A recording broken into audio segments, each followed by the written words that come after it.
Well, Ghana's honey production potential stands at 500,000 tons a year, and the nation could rake in about 1.2 billion cedis.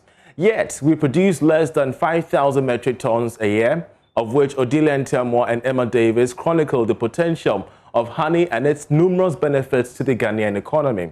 Take a listen.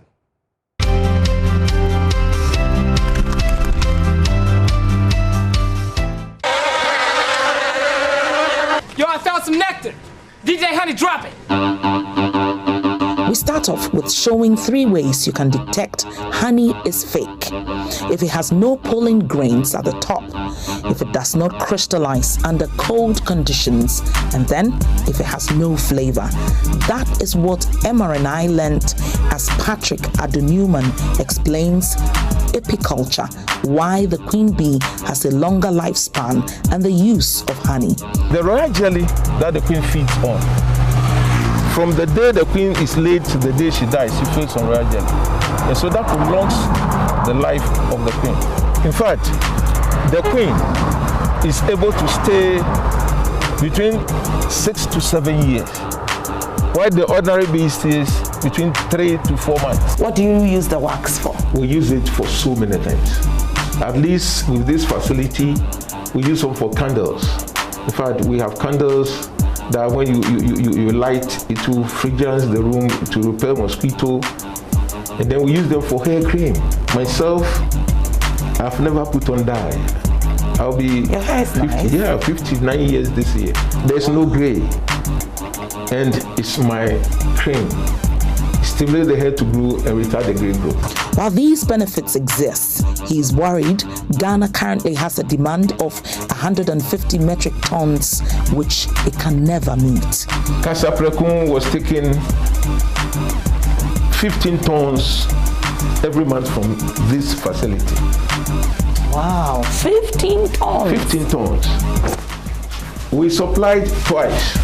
And couldn't do it again. We couldn't do it again. Emma Davis takes us to Busy Bee, where General Manager of Operations Asiome Kwameche Adeboy lays the blame at the doorstep of the Ghana Standards Authority.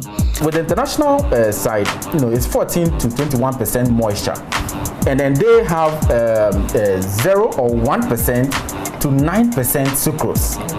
But it's in grapes, like I said. But in Ghana, ours is 5. So what we are doing is that with the international standardization, we meet halfway. Because if even Standards Authority is saying that moisture should be 23%, if you are getting 23% moisture in honey, it means that you are getting about 10 to 11% sucrose. So if Ghana Standards Authority, or if our standards could be raised just a little, because honey with about 7%, 8%, 9% sucrose is still good to consume. While the demand is there, government agencies are confused about whose responsibility it is to register exporters.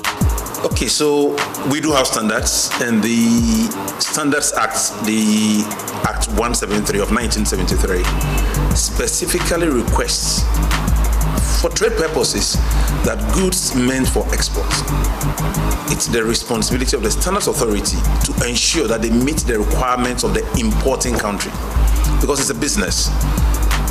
Practically speaking, several agencies get involved. There are areas where the Food and Drugs Authority will be required to do a huge amount of the work. For the European Union in particular, they designate competent authorities. So for fish and fish products, it's the GSA.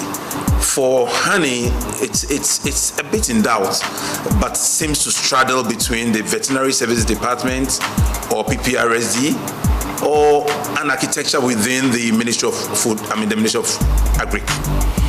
I think what the dilemma has been is having state agencies talking to each other to ensure that the needs of the exporting public are met.